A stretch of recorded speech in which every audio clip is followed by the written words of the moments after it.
Halo, assalamualaikum warahmatullahi wabarakatuh. Jumpa lagi dengan Daring Ma Channel, channel yang senantiasa menyediakan konten-konten untuk persiapan untuk tes apapun ya. Oke, kali ini Daring Ma Channel akan membahas tentang soal-soal tes substantif PPG Prajab yang ini baru gencar-gencarnya pendaftaran. Jadi teman-teman yang ingin lolos di PPG Prajabatan, khususnya yang jurusan PGSD ya, kita menyediakan yang PGSD saja.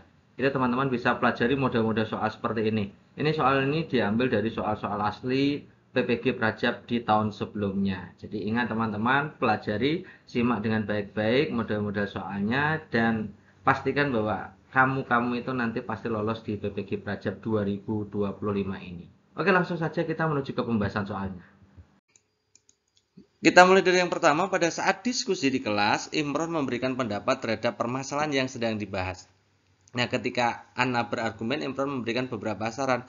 Perilaku Imron tersebut merupakan apakah A, hak anak di rumah, B, hak anak di sekolah, kewajiban anak di sekolah, kewajiban dan hak anak di rumah, atau kewajiban dan hak anak di sekolah. Oke, teman-teman, di sini yang menjadi fokus adalah uh, menyampaikan pendapat. Jadi menyampaikan pendapat itu termasuk hak atau kewajiban atau dua-duanya.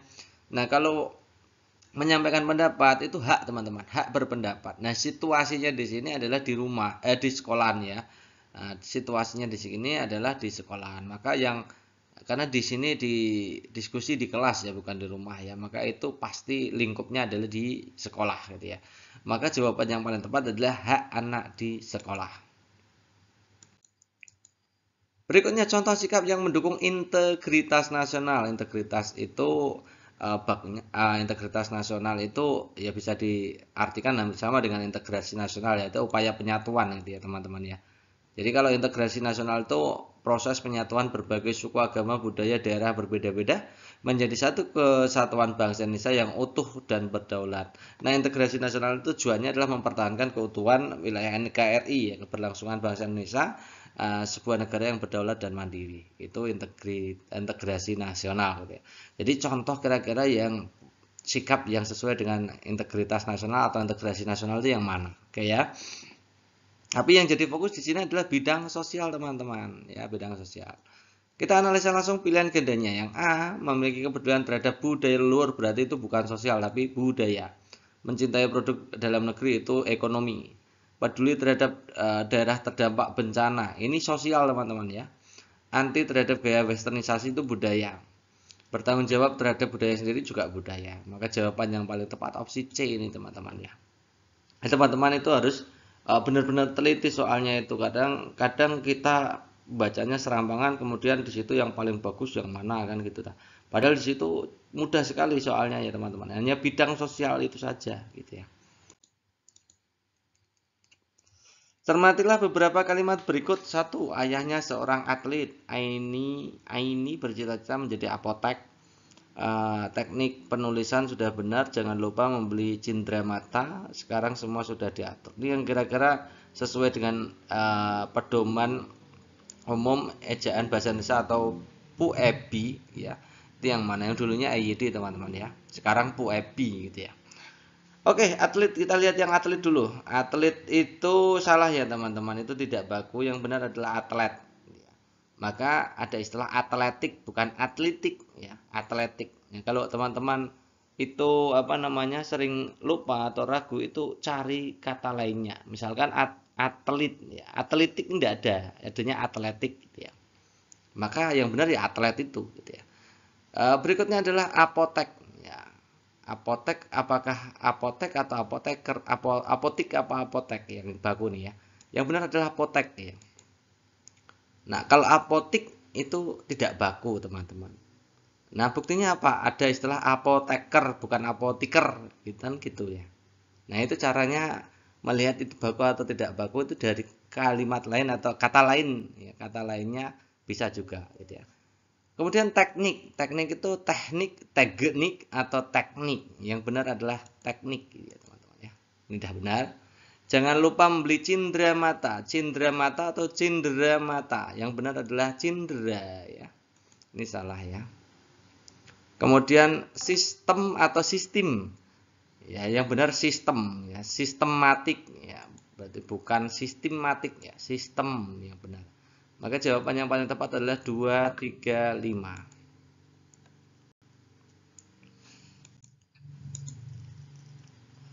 Kanker leher rahim adalah jenis kanker yang saat ini menduduki peringkat tinggi di Indonesia. Untuk mendeteksi gejalanya maka harus dilakukan pemeriksaan dini. Kosakata yang tepat untuk menggantikan kata yang dicetak tebal pada kalimat tersebut adalah titik-titik, gitu ya.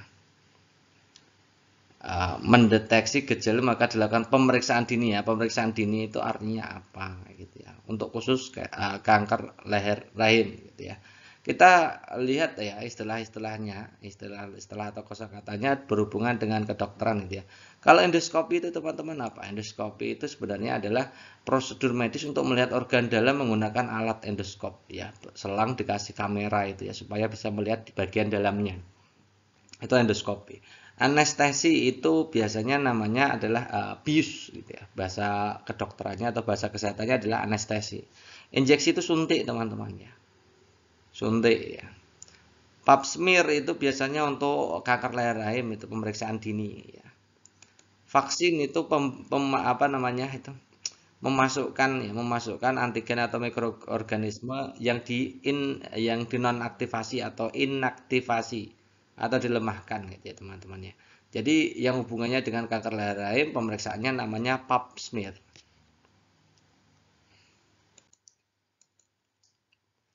Perhatikan teks berikut, saya bacakan dulu teksnya, teman-teman sambil juga membaca gitu tentunya.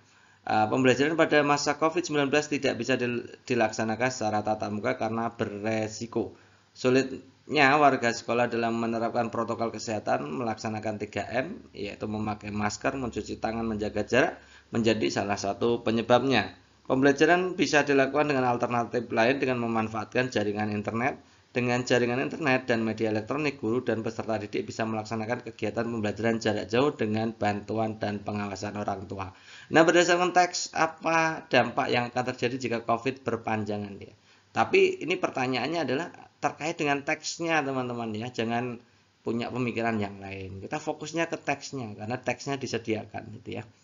Kita lihat yang A, pemanfaatan teknologi merata di seluruh wilayah. Ini kalau dalam teks itu tidak secara eksplisit terlihat gitu ya teman-teman ya. Karena jaringan internet itu belum tentu di seluruh Indonesia ada kan gitu ya.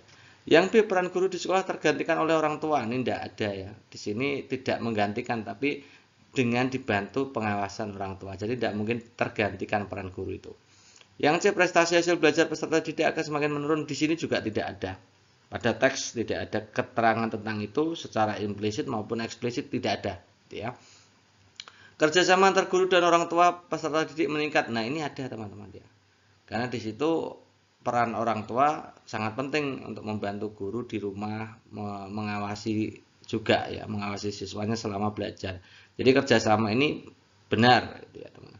Peserta didik bisa kehilangan kesempatan belajar lebih besar. Ini juga tidak ya, karena terbukti bahwa pembelajaran itu bisa dilaksanakan secara daring atau dalam jaringan ya, melalui media elektronik dan internet ya teman-teman. Jadi yang paling tepat adalah opsi D. Contoh peralatan yang memodifikasi cahaya matahari menjadi listrik. Oke, kita lihat ya lampu mobil. Lampu mobil itu biasanya dari aki ya teman-teman. Lampu mobil itu dari aki, itu biasanya energi listriknya hasil aki ya, kimia menjadi listrik itu aki. Ya, listriknya diubah menjadi cahaya.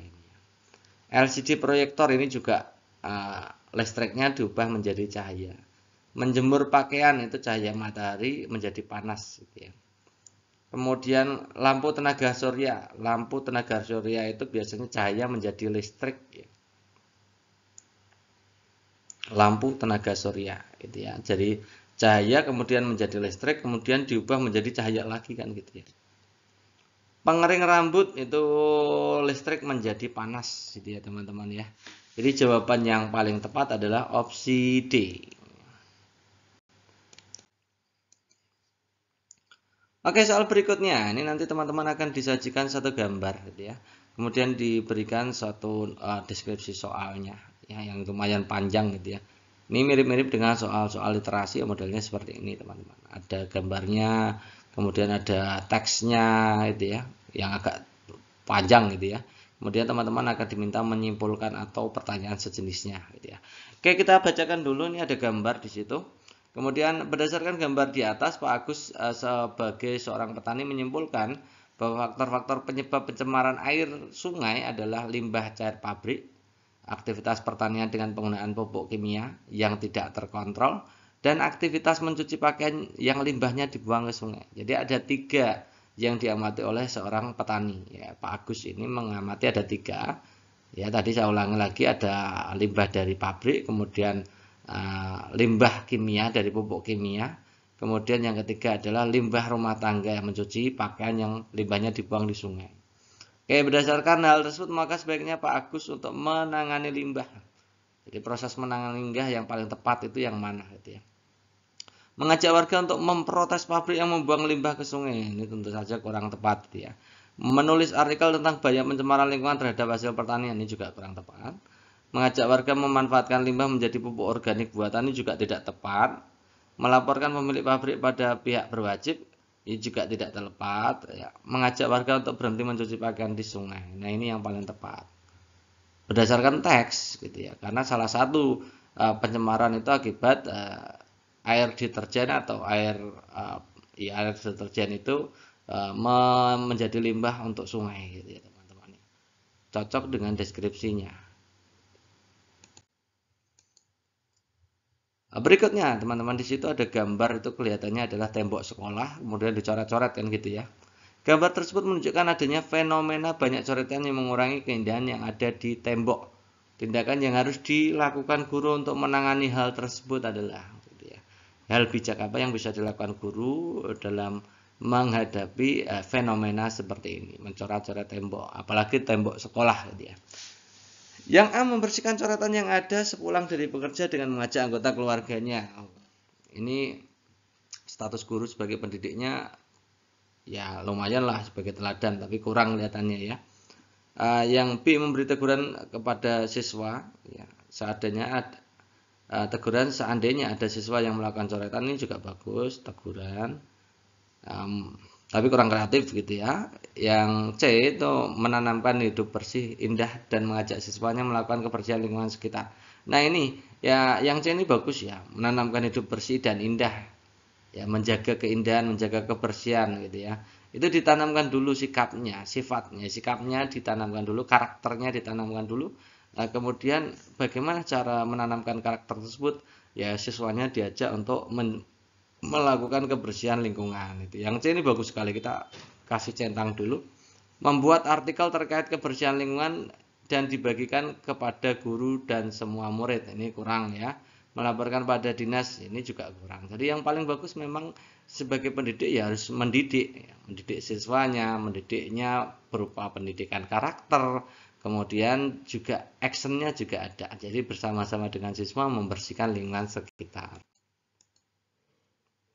Cara yang tepat untuk mencegah jatuh pada saat berjalan di tempat licin. Yang A, memperbesar gaya gesek, memperkecil gaya gesek, memperbesar gaya sentuh, memperluas alas kaki, atau mempersempit alas kaki. Oke, ini terkait dengan gaya gesek teman-teman. Saya jelaskan dulu supaya teman-teman paham nanti implikasinya seperti apa. Ya. Yang pertama, ini cara memperkecil gaya gesek. Jadi gaya gesek itu bisa diperkecil atau pakai pelumas. Nah, kalau kita tadi hubungannya dengan agar tidak terjatuh, pakai pelumas kan jatuh, jadi tidak mungkin memperkecil gaya gesek kan teman-teman ya. Yang kedua, memperkecil luas permukaan benda. Yang ketiga, memberikan roda gitu ya. Yang keempat adalah memperhalus permukaan benda. Ini semakin halus semakin licin ya, semakin gaya geseknya semakin kecil. Jadi ini cara untuk memperkecil gaya gesek. Nah, kalau dari sini kita lihat ya tadi ya, kalau berarti supaya tidak jatuh itu jangan memperkecil gaya gesek, apalagi menggunakan pelumas gitu ya, nanti malah jatuhnya lama gitu ya. Kemudian yang kedua adalah memperbesar gaya gesek. Apa hubungannya dengan soal tadi? Nanti kita lihat ya. Membuat corak kasar pada permukaan benda, ya seperti ban ya. Ban itu dibuat corak kasar supaya gaya geseknya semakin besar, supaya tidak mudah tergelincir gitu ya. Melapisi permukaan benda dengan karet, misalkan kita memakai sendal kan berbahan alasnya karet, itu supaya tidak mudah jatuh, termasuk salah satu cara untuk memperbesar gaya gesek itu ya. Yang ketiga, memperluas bidang permukaan ya, semakin luas bidang permukaannya semakin banyak gaya geseknya. Dari sini kita bisa lihat ya, ternyata mencegah jatuh pada saat berjalan itu harus memperbesar gaya geseknya. Itu ya. Soal berikutnya, ini tentang ASEAN teman-teman. ASEAN banyak sekali muncul, jadi teman-teman harus fokus juga baik kerjasamanya atau soal-soal yang lain gitu ya. Berikutnya beberapa manfaat dari ASEAN adalah para anggotanya tidak ada peperangan, negara aman, serta relasi kerjasama yang teratur antar anggota, memperjuangkan HAM, meningkatkan pemberian beasiswa bagi peserta didik dari negara-negara anggota. Manfaat ASEAN yang mencerminkan bidang politik dan keamanan. Politik keamanan. Jadi kita analisa A sampai ini yang dua-duanya ada, baik politik maupun keamanan. Oke ya. Menjalin kerjasama di bidang pembangunan percepatan kemajuan ekonomi, jelas ekonomi ini ya bidangnya. Wadah memperjuangkan kepentingan nasional, ini biasanya politik gitu ya. Stabilitas perdamaian keteraturan, ini politik dan keamanan karena stabilitas hubungannya. Gitu ya. Perdamaian itu hubungannya dengan keamanan. Sebagai anggota yang memperjuangkan hak asasi manusia, ini HAM. Mendayagunakan aparatur negara dengan baik, ini bidang politik gitu ya, dan tata negara tentunya. Politik dan tata negara ini kurang ya, kasih sendirilah teman-temannya, ini politik tata negara yang ini. Maka jawaban yang paling tepat adalah opsi C. Indonesia memiliki keberagaman budaya, salah satunya adalah bahasa daerah. Salah satu upaya yang dapat kita lakukan untuk melestarikan bahasa daerah sebagai aset kekayaan budaya bangsa adalah titik-titik. Bagaimana cara melestarikannya? Kita lihat analisa ya. Analisanya nanti aja lah. Kita lihat pilihan gandanya dulu. Menetapkan bahasa daerah sebagai bahasa resmi di sekolah, menggunakan bahasa daerah pada acara-acara hari besar nasional, membiasakan bahasa daerah sebagai sarana komunikasi di rumah, menugaskan peserta didik membuat semua tugas dalam bahasa daerah, menggunakan bahasa daerah sebagai bahasa pengantar resmi di sekolah. Oke, kalau kita lihat dari A sampai ini, teman-teman harus bisa membedakan itu fungsi bahasa daerah, apa itu fungsi bahasa negara, ya teman-teman. Jadi gini teman-teman. Jadi ada fungsi bahasa Indonesia khusus untuk bahasa Indonesia sebagai bahasa negara. Ini fungsinya nanti harus dilakukan gitu ya. Selain itu boleh kita menggunakan bahasa daerah. Apa saja rambu-rambunya harus pakai bahasa Indonesia.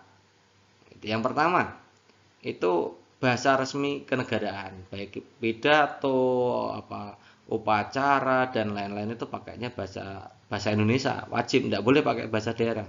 Itu batasannya. Yang kedua, batasan kedua adalah bahasa pengantar di dunia pendidikan. Jadi dalam pembelajaran, tugas, mencatat dan lain-lain itu pakainya bahasa Indonesia, teman-teman.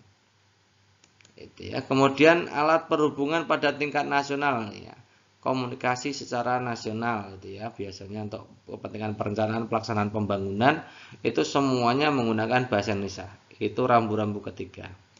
Rambu-rambu keempat, alat pengembangan kebudayaan, ilmu pengetahuan dan teknologi, ini pembuatan jurnal, artikel dan lain-lain itu pakai bahasa Indonesia. Selain dari ini boleh pakai bahasa daerah. Itu rambu-rambunya begitu.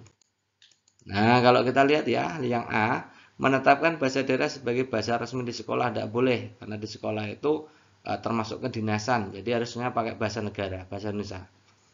Menggunakan bahasa daerah pada acara-acara hari besar nasional ini juga kedinasan. Harusnya pakai bahasa Indonesia. Membiasakan bahasa daerah sarana komunikasi di rumah ini boleh-boleh saja kalau komunikasi di rumah ya. Ini boleh-boleh saja. Menugaskan peserta didik membuat semua tugas bahasa Indonesia. Nah, ini tugas dalam dunia kependidikan harusnya pakai bahasa Indonesia. Menggunakan bahasa daerah sebagai bahasa pengantar resmi di sekolah. Pengantar resmi pembelajaran di sekolah itu tidak boleh pakai bahasa daerah, tapi pakai bahasa Indonesia gitu ya. Maka jawaban yang paling tepat opsi C.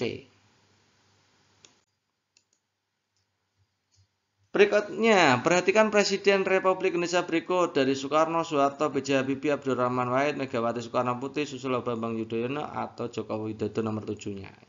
Berdasarkan data tersebut, masa jabatan presiden yang sesuai dengan amandemen UUD 45 yang mana? 1, 2, 3, 4, 4, 5, 5, 6, atau 6, 7. Oke, kita lihat ya.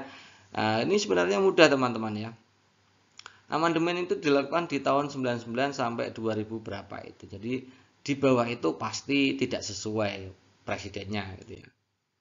Nah, menurut pasal 7 ini tentang masa jabatan presiden itu Undang-Undang Dasar 1945 amandemen di pasal 7, ya, teman-teman ya. Jadi pasal 7 yang baru itu bunyinya begini. Presiden dan wakil presiden memegang jabatannya selama 5 tahun dan sesudahnya dapat dipilih kembali dalam jabatan yang sama hanya 1 kali masa jabatan. Awalnya itu hanya sampai dapat dipilih kembali. Ya, di awalnya ya, sampai di sini. Tapi akhirnya di amandemen menjadi dapat dipilih kembali dalam masa jabatan yang sama hanya untuk 1 kali masa jabatan. Jadi presiden itu maksimal punya 2 periode kepemimpinan atau menjadi 2 kali periode kepresidenan gitu ya. Tidak boleh lebih dari itu, baik presiden maupun wakil presiden gitu ya. Nah, di amandemen Undang-Undang 45 pasal 7 itu pertama dilakukan di 99. Jadi sebelum 99 belum berlaku gitu ya. Nah, sekarang kita analisa ya. Kalau Soekarno kan dulu tidak mungkin, ya Soeharto juga dulu tidak mungkin, Habibie juga sebelum amandemen ya tidak mungkin, Abdurrahman Wahid juga tidak mungkin kan. Ini pada masa Abdurrahman Wahid kan hanya 1 kali teman-teman ya, hanya 1 kali tidak selesai itu berarti tidak mungkin. Ini kita cari yang dua kali masa jabatan ya. Megawati itu hanya 1 kali juga tidak mungkin ya. Susilo Bambang Yudhoyono itu 2 kali dan berhenti. Ya, oke ini masuk. Joko Widodo demikian. Nanti di 2024 juga selesai. Jadi ini juga masuk gitu ya. 6 dan 7 berarti jawabannya. Berikutnya, muatan PPKN di sekolah dasar perlu memasukkan materi yang berkaitan dengan komponen kemampuan kewarganegaraan, baik civic knowledge, civic skill, civic disposition. Pada kelas 4, tema indahnya keberagaman, subtema keberagaman budaya bangsaku, muatan PPKN mengandung civic skill. Civic skill yang ditanyakan ya. Yang A, menceritakan pengalaman bermain bersama dengan orang berbeda suku dan budaya, mendeskripsikan tentang suku Minang, mengidentifikasi sikap menghargai keberagaman, mengaitkan situs Trawulan dengan makna persatuan kesatuan, sikap menghormati pada sesama bangsa karena perbedaan budaya. Ini kelihatannya teman-teman, ini kelihatannya ya. Ini yang ditanyakan kelihatannya salah. Kenapa demikian saya jelaskan ini begini. Jadi kemampuan kewarganegaraan itu ada 3. Yang pertama civic knowledge. Civic knowledge itu sebenarnya konten atau isi, gitu ya, atau bab, gitu ya. Apa yang harus diketahui oleh warga negara, gitu ya. Pada pada sekolah ya, misalkan di dunia pendidikan itu biasanya tentang materinya atau konten pembelajarannya, materinya teman-teman. Nah, bedanya apa dengan civic skill? Nah, kalau civic knowledge tentang materi, contohnya ya macam-macam keberagaman bangsa Indonesia itu contohnya dari civic knowledge. Kalau civic skill itu keterampilannya, bisa keterampilan pengetahuan atau kognitif, bisa keterampilan psikomotorik gitu ya. Bisa intelektual, bisa partisipasi. Intelektual itu hubungannya dengan kognitif, partisipasi itu hubungannya dengan psikomotorik gitu ya. Oke, cirinya dari civic skill itu biasanya ada kata kerja operasionalnya di awal gitu ya. Kata kerja operasional di awal gitu ya. Contoh itu biasanya sesuai dengan kata kerja yang diberikan di taksonomi Bloom, teman-teman pasti tahu gitu ya. Misalkan menerapkan, mengidentifikasi, menulis, mendeskripsikan, menganalisis dan lain-lain itu banyak sekali. Dari C1 sampai C6. Itu namanya civic skill. Saya ulangi, kalau civic knowledge itu materi, civic skill itu kompetensi, gitu ya. Kemudian yang terakhir adalah civic disposition, itu tentang sikap, ya, sikap atau karakter yang perlu dipelihara atau ditingkatkan, gitu ya. Oke, kita lihat. Yang A, menceritakan, ini didahului dengan kata kerja operasional, maka ini pasti masuknya di civic skill. Mendeskripsikan, ini juga civic skill. Mengidentifikasi, civic skill. Meskipun ada sikapnya di situ, tapi di awalnya ada mengidentifikasi, pasti civic skill. Mengaitkan itu juga civic skill. Sikap menghormati itu civic disposition. Jadi mungkin ya teman-teman, mungkin saja pertanyaannya ini tentang civic disposition. Ya, kalau yang ditanyakan civic disposition maka jawablah yang E. Kalau ngotot untuk pertanyaannya civic skill, maka kita harus lihat temanya. Di situ temanya adalah keberagaman, subtemanya keberagaman budaya. Yang paling cocok yang mana? Kalau lihat yang A, menceritakan pengalaman bersama dengan orang berbeda suku, ya. Padahal di situ budaya bangsaku bukan suku ya, tapi juga ada budayanya gitu ya.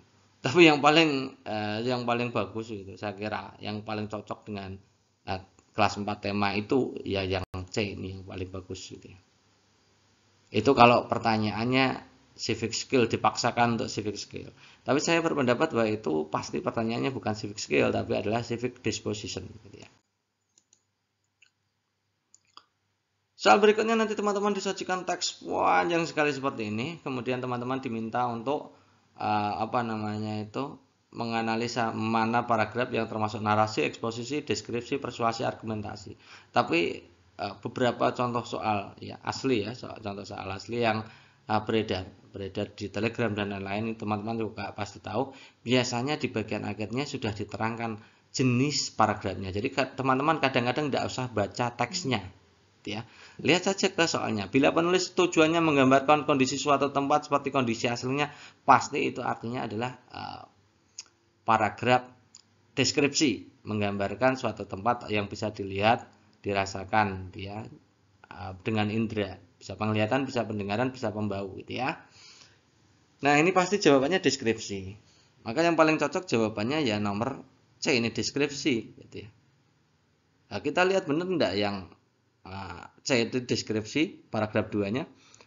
SD Antariksa siap melaksanakan pembelajaran secara tatap muka. Di gerbang sekolah terpasang spanduk. Nah kelihatan kan ukurannya besar gitu ya, pentingnya 3M di depan pintu. Nah jadi seolah-olah kita itu dibawa ke suasana itu benar-benar real, benar-benar seperti nyata. Teman-teman bisa merasakan situasinya di situ gitu ya.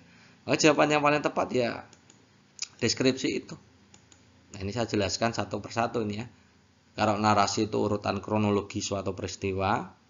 Kemudian kalau eksposisi itu teks berita ya teman-teman. Informatif biasanya bahasanya adalah bahasa formal, kaku, formal gitu ya. Kemudian kalau deskripsi menggambarkan situasi, kondisi yang bisa dirasakan oleh indera. Kemudian kalau persuasi itu ada unsur ajakannya.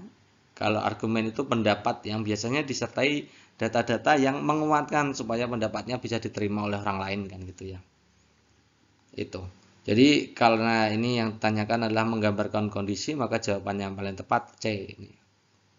Nah, saya tidak perlu baca ini teksnya panjang sekali. Langsung teman-teman lihat bagian bawahnya.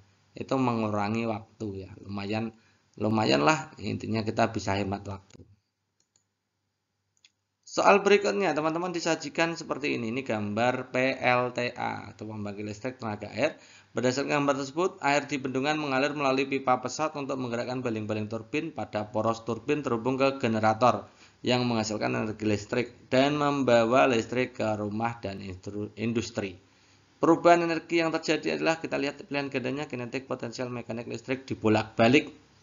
Oke, kita lihat teman-teman. Jadi dalam PLTA itu biasanya ada bendungan. Tujuan dari bendungan adalah untuk meningkatkan energi potensialnya. Energi potensial itu energi karena faktor ketinggian. Jadi semakin tinggi air, nanti kalau turun ke bawah itu energi potensialnya kan besar, nanti turun ke bawah itu diubah menjadi energi kinetik. Semakin tinggi air yang dibendung ketika dialirkan nanti kecepatannya semakin tinggi. Karena energi potensial tinggi diubah menjadi energi kinetik. Energi kinetiknya juga tinggi. Nah ini, jadi energi potensial ketika dialirkan menjadi energi kinetik. Kemudian dari energi kinetik tersebut akan diarahkan menuju baling-baling. Digunakan untuk memutar baling-baling dengan arah tertentu. Nah itu namanya energi mekanik atau energi gerak. Ada arah tertentunya gitu ya teman-teman. Kalau energi kinetik kan lurus gitu aja. Kalau mekanik itu ada proses pemutarannya gitu ya. Ada energi geraknya di situ. Kemudian energi ini disambungkan atau dihubungkan ke generator untuk diubah menjadi elektromagnetik, menjadi listrik gitu ya. Jadi urut-urutannya dari energi potensial menjadi kinetik, menjadi mekanik, kemudian menjadi listrik. Maka jawaban yang paling tepat opsi E. Berikutnya, teman-teman akan disajikan teks ini jenisnya adalah juga jenis literasi, teman-teman. Saya tidak sengaja tidak memisahkan antara soal literasi numerasi dengan soal itu karena yang penting itu FR-nya sudah masuk semua, kita tinggal bahas gitu ya. Oke. Teks berikut untuk menjawab 2930 ini jenis teksnya adalah teks literasi gitu ya. Pemerintah terus menggaungkan penyelamatan lingkungan melalui gerakan 3R, reduce, reuse, recycle. Reduce itu dimaksudkan mengurangi penggunaan barang yang berpotensi menjadi sampah. Reuse memanfaatkan barang yang sudah tidak terpakai untuk kepentingan lain. Recycle adalah mendaur ulang bekas menjadi produk baru yang bermanfaat. Nah, gerakan ini diharapkan mampu mengurangi kerusakan lingkungan akibat sampah. Hal ini telah direspon masyarakat dengan berbagai tindakan. Sebagian besar pedagang kecil sudah tidak menyiapkan kantong plastik. Beberapa perkantoran mewajibkan karyawannya membawa numblex untuk tempat minum. Ya, di beberapa kompleks perumahan menghiasi terasnya dengan pot-pot bunga bekas, kaleng susu, dan botol plastik. Bahkan ada yang menjual tikar hasil dari sampah tanaman enceng gondok. Berdasarkan teks tersebut, implementasi 3R yang paling tepat. Oke, kita langsung analisa saja.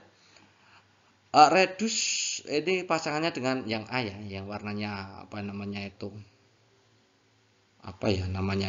krem-krem apa bagaimana, saya tidak terlalu bisa warna apa ini namanya. Reduce itu pot dari kaleng. Teman-teman harus tahu reduce itu mengurangi barang-barang yang berpotensi menjadi sampah kan gitu ya. Pot dari kaleng itu kalengnya kan sudah dipakai, berarti harusnya pot dari kaleng itu bukan reduce tapi reuse, digunakan kembali untuk kepentingan yang lain gitu ya.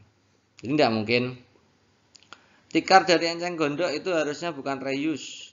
Reuse itu contohnya ya pot dari kaleng tadi, penggunaan untuk kepentingan lain gitu ya. Kalau tikar dari enceng gondok itu memproduksi barang baru dari barang sampah, itu namanya recycle gitu ya. Membawa tas sendiri ini harusnya reduce, ini kebalik-balik semua tiga-tiganya ini. Kemudian yang bagian bawah yang warnanya biru kita lihat reduce membawa numblex, ini benar. Numblex itu tempat minum, jadi tidak dibiasakan untuk membawa plastik minum kan gitu ya. Tapi yang bisa digunakan berulang-ulang, gitu ya, membawa numblex. Boleh ini reduce, benar ya. Reuse tikar dari enceng gondok itu bukan reuse teman-teman, karena itu produk baru gitu ya, dari sampah, itu namanya harusnya recycle. Pot dari botol bekas itu berarti kan mendaur ulang, bukan namanya menggunakan kembali untuk kepentingan lain kan. Jadi ini harusnya pakainya reuse yang pot dari bekas. Maka jawaban yang tepat yang hijau itu ya. Membawa numblex itu reduce, pot dari botol bekas itu reuse, recycle-nya tikar dari enceng gondok itu teman-teman ya. Soal berikutnya, nanti teman-teman disajikan gambar di sini ada gerobak yang ditarik oleh dua orang, kemudian ada yang mendorong. Jadi tiga-tiganya ini saling itu. Resultannya tinggal dijumlahkan karena arahnya sama semua, gitu ya. Gerobak berisi pasir mendapatkan beberapa gaya. Ada 3 orang A, B, C, 140, 160, 180. Kita langsung aja tulis karena di sini A, B, C ini resultannya adalah ditambahkan, maka gaya totalnya adalah 480 kan gitu ya. Mendapatkan percepatan 80 meter per sekon memindahkan 60 kg. Masanya 60 kg. Benar nggak ini percepatannya 8 meter per sekon? Kita bisa mencarinya dengan merumuskan A sama dengan F per M kan.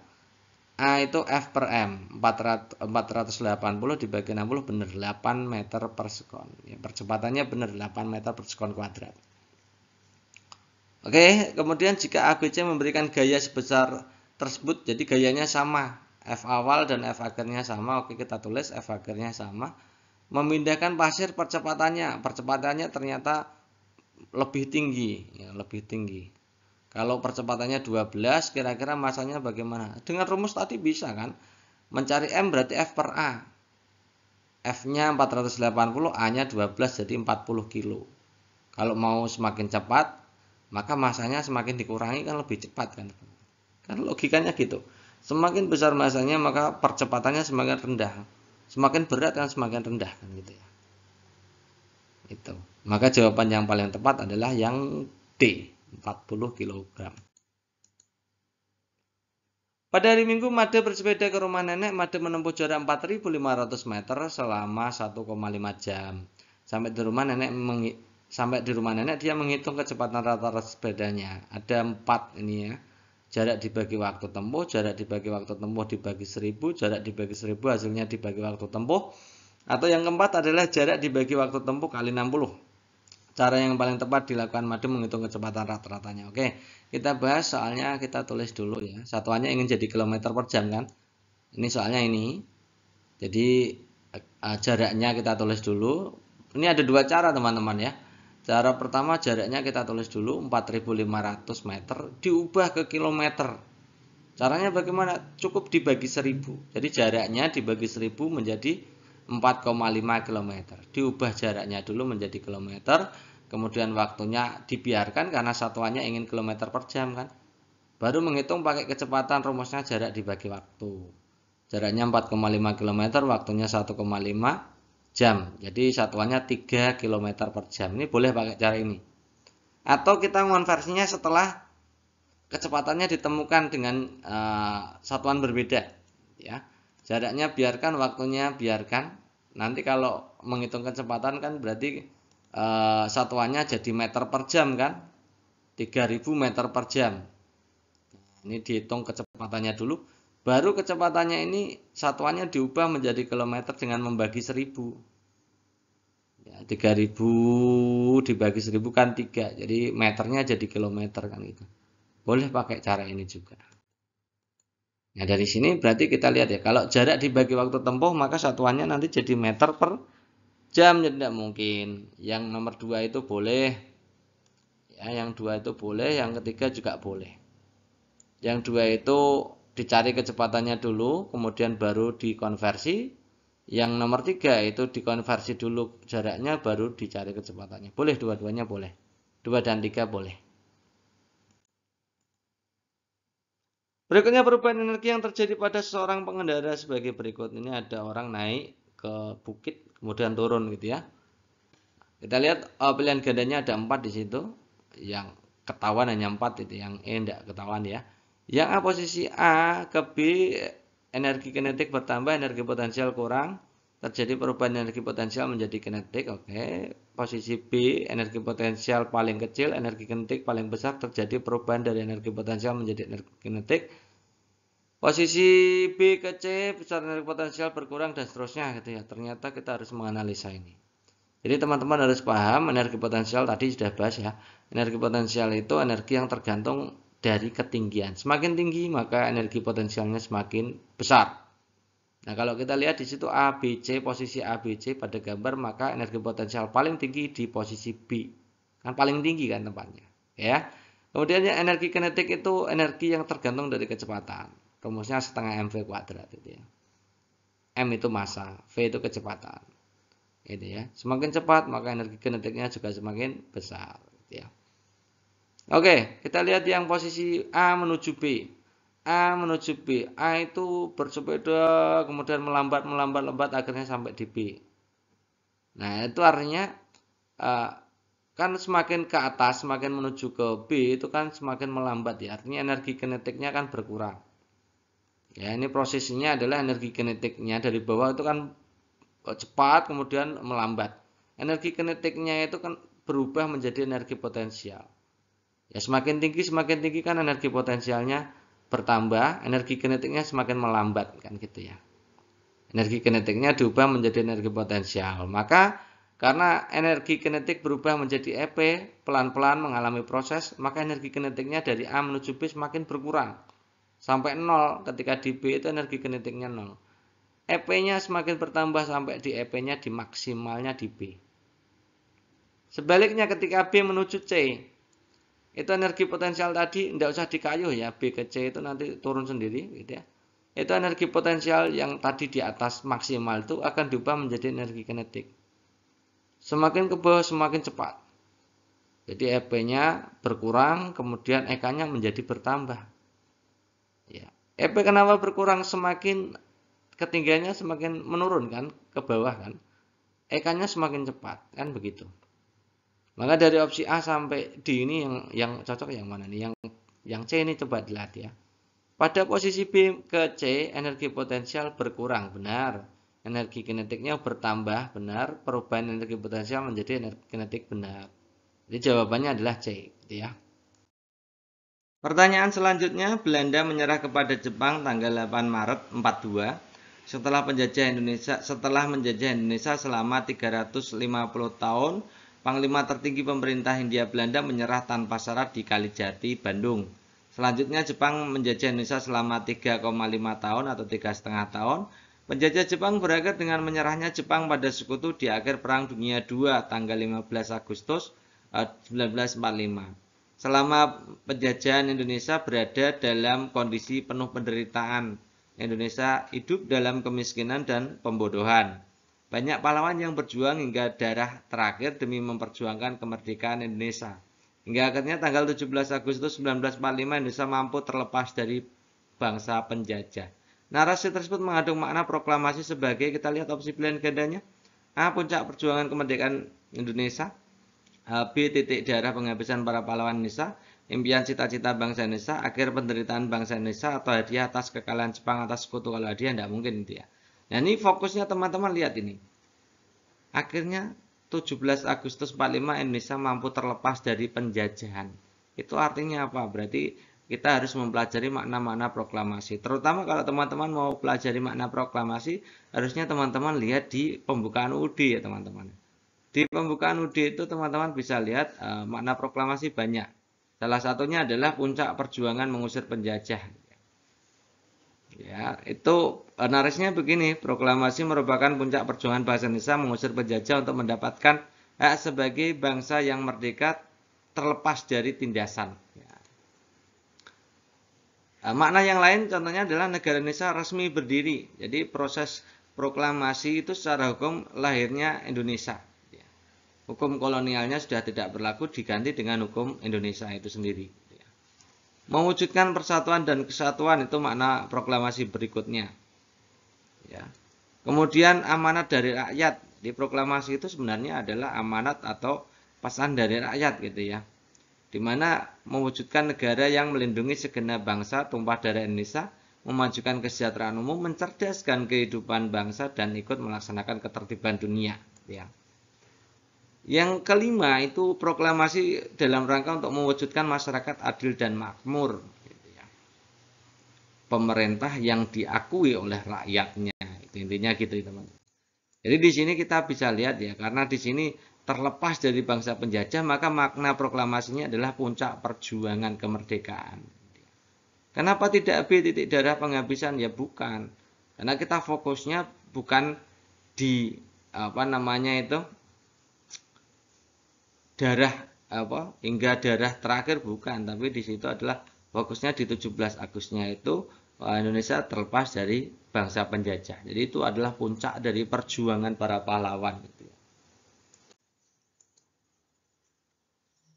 Berdasarkan data pada grafik tersebut, pernyataan yang benar. Ada ini grafiknya ini teman-teman. Dilihat teman-teman, itu grafiknya tidak terlalu jelas ya, tapi di situ adalah grafik nilai, di mana grafik nilai itu data tunggal masing-masing siswa sendiri-sendiri, bukan data kelompok ya. Jadi nanti kalau ada soal seperti ini, kadang-kadang ada data tunggal, kadang-kadang ada data kelompok. Ya, cara menentukannya beda.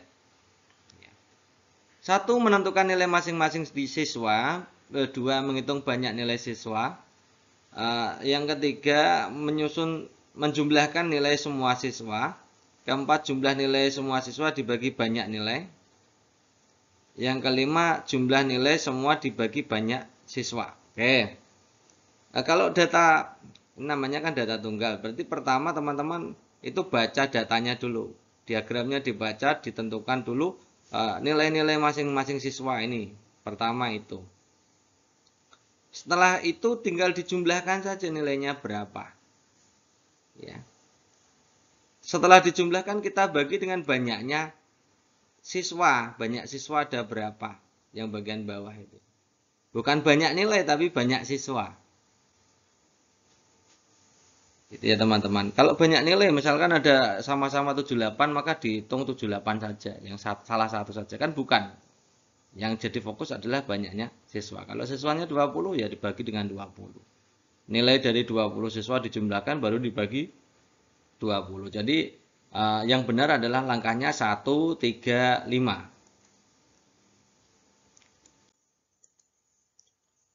Di sudut-sudut jalan yang berkelok sering terpasang sebuah cermin untuk mengetahui kendaraan yang datang dari arah yang berlawanan. Gambarnya seperti di samping gitu ya.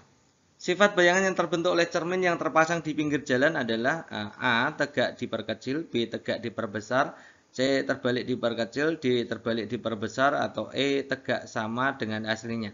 Jadi teman-teman harus bisa membedakan. Pertama itu analisa dulu, itu jenisnya cermin cembung atau cermin cekung.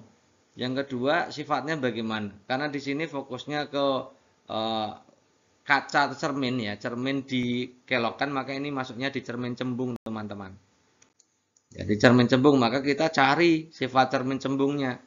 Nah, sifatnya adalah ternyata bayangannya itu tegak, diperkecil, maya, teman-teman ya. Tegak, diperkecil, maya, cembung. Kalau cekung Kak, nanti kita akan bahas di sesi berikutnya. Nanti kalau ada soal yang menggunakan cekung, kita carikan sifat-sifatnya gitu ya teman-teman ya. Jadi tegak diperkecil maya. Yang mana ini yang paling cocok gitu ya. Yang A tentunya ya. Berikutnya perhatikan polikub berikut. Jika dilihat dari atas, depan, dan samping, gabungan kubus tersebut menunjukkan bangun dari manakah? Ya, manakah yang tepat jika gabungan kubus tersebut dilihat dari arah depan? Kalau dari arah depan berarti yang ini teman-teman. Tentunya yang C ini benar ya, dari arah depan. Yang B kan karena sama, itu banyak teman-teman yang itu yang B dan C bedanya apa? Sebenarnya sama gitu ya. Sama, B boleh lah. Itu yang buat soal juga agak lucu. Ya. Kalau yang A lihatnya dari atas teman-teman. Yang A lihatnya dari atas. Kemudian yang D, kalau yang D itu lihatnya dari mana itu? Tidak ada yang D ya. Yang D tidak ada. Yang E juga tidak ada. Itu ya teman-teman ya. Yang A itu dari atas.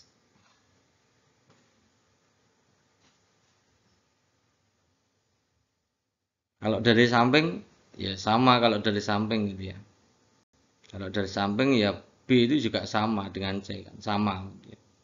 Bentuknya sama.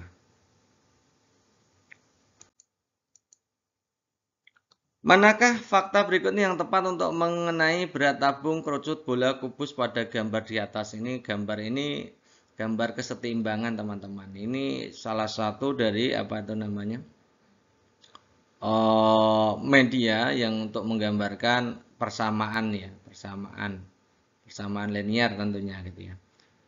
Jadi caranya mudah teman-teman, kalau ada soal-soal seperti ini kita tinggal buang saja yang sama di kanan dan kirinya. Kalau kita buang ini yang sama kan ternyata tabung ya. Kita buang ini satu, yang kanan juga satu gitu ya. Ini ada yang sama lagi kanan dan kiri kita buang. Nah, ada yang sama lagi tabung lagi. Jadi sisanya tinggal 3 bola dan satu kerucut satu kubus. Jadi satu kerucut satu kubus sama dengan 3 bola. Ini yang mana yang ini ya? Yang C berarti ya. Gitu. Teks berikut untuk menjawab pertanyaan sekian-sekian gitu ya. Beberapa mahasiswa di sebuah perguruan tinggi sedang mengamati proses pembelajaran. Materi yang diajarkan adalah teks eksplanasi. Nah, masing-masing mahasiswa mencatat tahapan yang mereka lakukan secara acak tertulis. Di situ disediakan 5 langkah-langkah dalam membuat teks eksplanasi. Kita bacakan dulu ya. 1. Memberikan pengantar untuk masuk materi, mengidentifikasi fenomena, menjelaskan fakta yang teridentifikasi.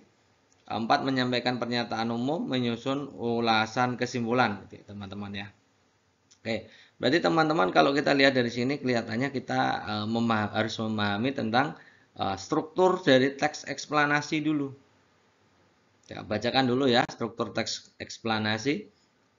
Jadi berdasarkan Kemdikbud, ya ada 3 utama struktur teks eksplanasi. Yang pertama adalah pernyataan umum.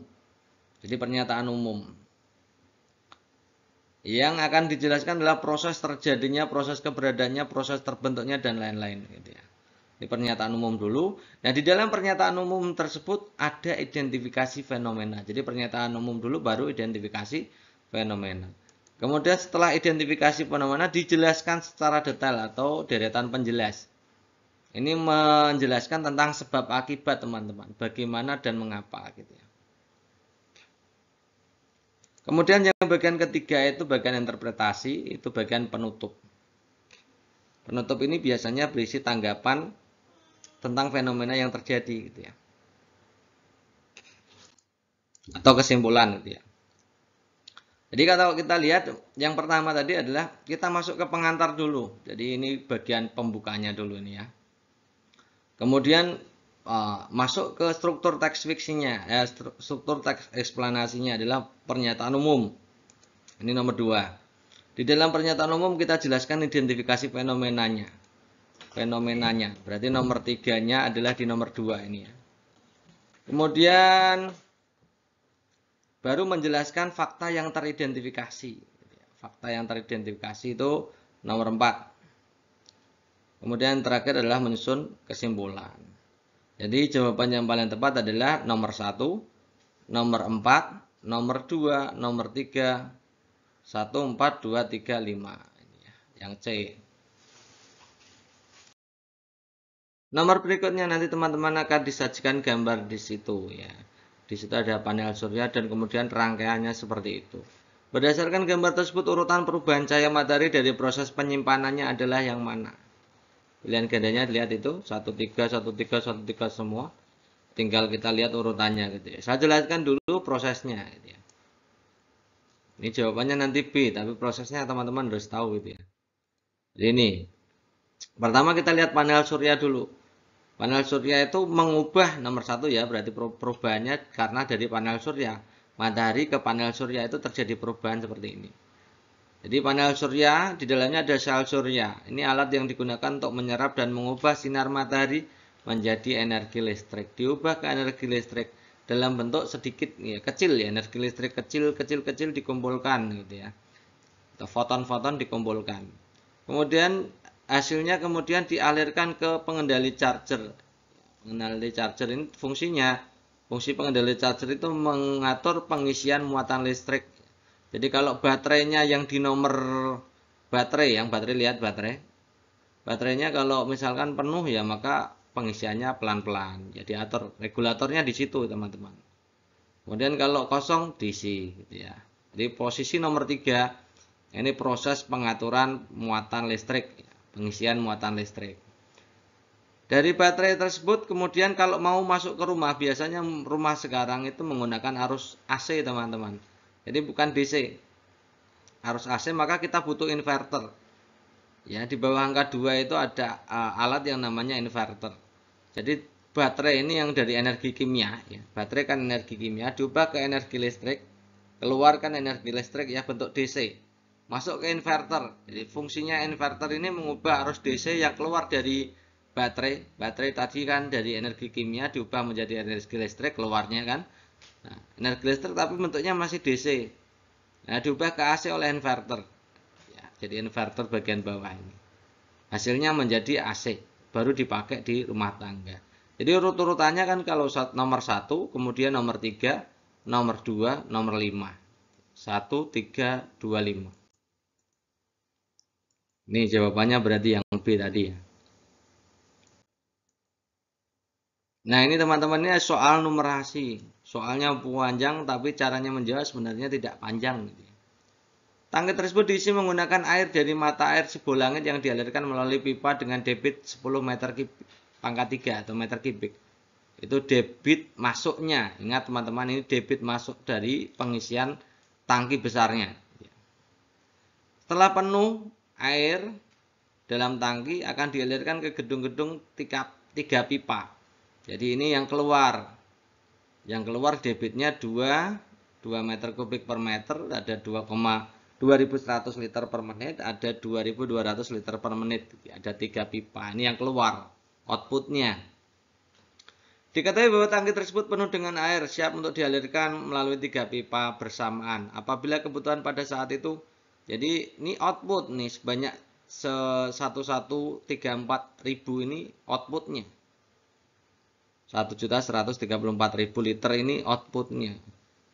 Maka harus berapa jam, ya harus dibuka. Berarti hubungannya dengan pipa keluar tadi, gitu ya, bukan pipa masuk tapi pipa keluar, gitu ya. Nah, kita lihat ya volume debit ya, volume apa namanya, volume yang akan diisi tadi, kebutuhannya adalah ini. Kemudian karena itu mengenai output atau keluaran, maka kita harus menjumlahkan masing-masing debitnya. Debit dari pipa, ketiga pipa. Pipa 1, pipa 2, pipa 3. Ubah kesatuan sama.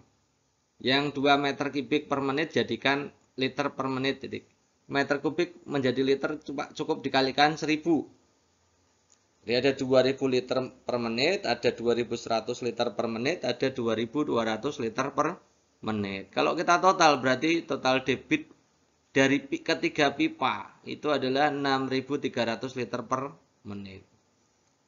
Nah, volumenya kan tadi 1.134.000 liter. Berarti kita tinggal cari waktunya. Waktu kan tinggal volume dibagi dengan debit. Volume dibagi dengan debit. Volumenya 1.134.000 dibagi debitnya 6.300, ketemunya 180 menit.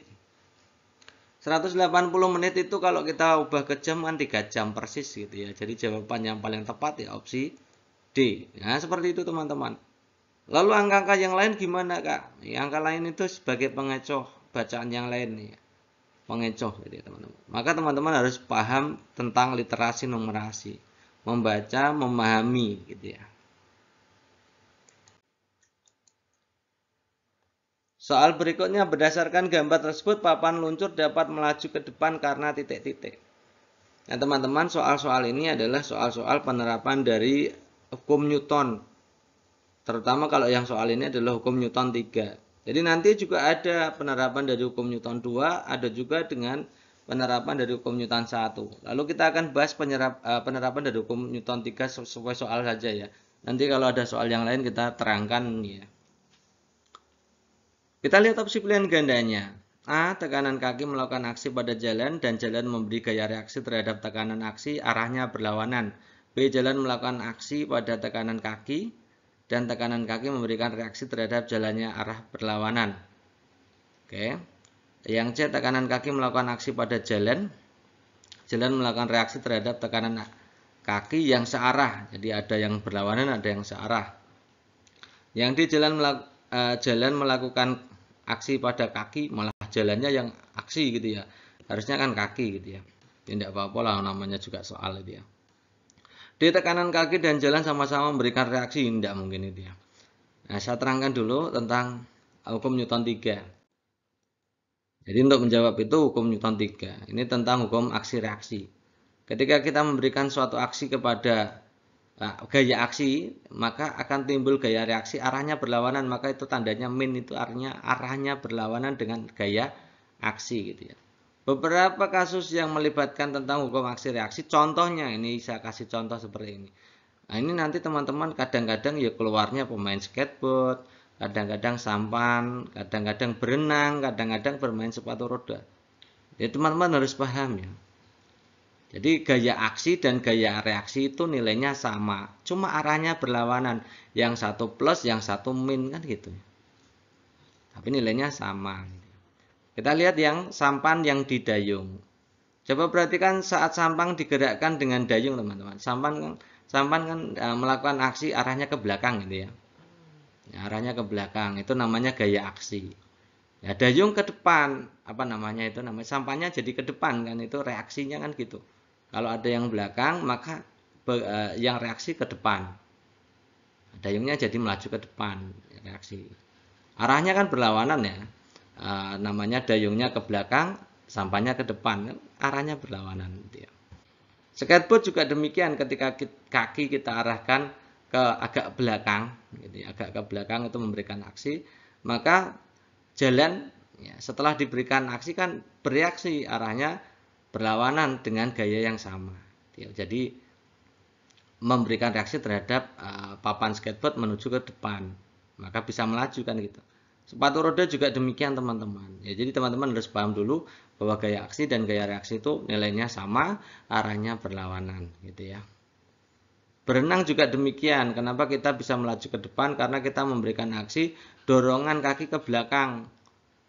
Nanti badan kita kena reaksi dari air. Air memberikan reaksi terhadap badan kita menuju ke depan gitu ya. Maka kita bisa melaju. Gitu ya. Maka ini jawaban yang paling tepat otomatis yang A. Kaki dulu memberikan aksi, jalan baru memberikan reaksi gitu ya.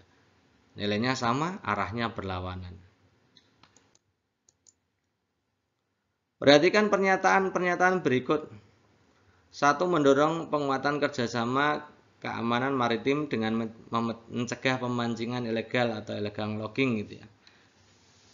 Yang 2. Mendorong penguatan kerjasama hasil maritim dengan mengekspor hasil maritim. Yang ketiga, menginisiasi pembahasan peran Indonesia dalam di persekutuan bangsa-bangsa atau United Nations gitu ya. Yang keempat, berupaya ikut menghadapi diskriminasi kerja di tingkat dunia. Yang kelima, berperan aktif membantu masalah kemanusiaan di Palestina. Yang keenam, berperan aktif membantu masalah kemanusiaan di Rohingya, Myanmar. Peran Indonesia di grup ASEAN. ASEAN teman-teman ya. Kalau lihat nomor 5 itu Palestina, itu berarti bukan ASEAN tapi dunia kelasnya ya. Dunia. Yang nomor 4, diskriminasi kerja di dunia ya, dunia bukan ASEAN berarti. Yang nomor 3, menginisiasi pembahasan peran Indonesia di PBB juga dunia. Jadi 3, 4, 5 itu tidak mungkin. Ya. Mendorong penguatan kerjasama hasil maritim dengan mengekspor hasil maritim. Kalau hasil maritim Indonesia itu biasanya tidak diekspor ke negara tetangga karena negara tetangga juga memiliki hasil maritim yang sama gitu ya. Jadi biasanya diekspor ke negara-negara di luar negara ASEAN. Nah, maka kerjasama yang paling bagus adalah mencegah pemancingan ilegal dan keamanan maritim bersama. Gitu ya. Jadi nomor 1 positif, nomor 6 juga positif karena Rohingya Myanmar itu bagian dari ASEAN gitu ya. Jadi 1 dan 6.